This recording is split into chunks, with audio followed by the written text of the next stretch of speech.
Xorazm diyorlarida tarbiya topgan odamlar islomni qilichi bo'lgan.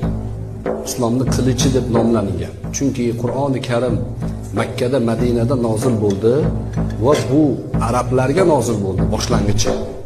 Arablarga xitob qildi, arab tilida xitob qildi. Keyin bu butun insoniyatga xizmat qilishligida Xorazm turklarining roli bo'ldi.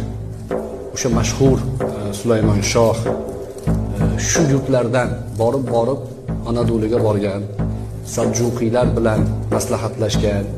Uni o'g'li Ertug'rul, uni o'g'li Usmon, Ertug'ruldan keyin Usmon o'sha Alp Aslonlardan, Sanjarbeylardan yer olgan. Turkiyaning Anadolu joylarida. Bu paytda yurt deyilgan, yurt olgan. Sizlarda ham yurt deyiladi.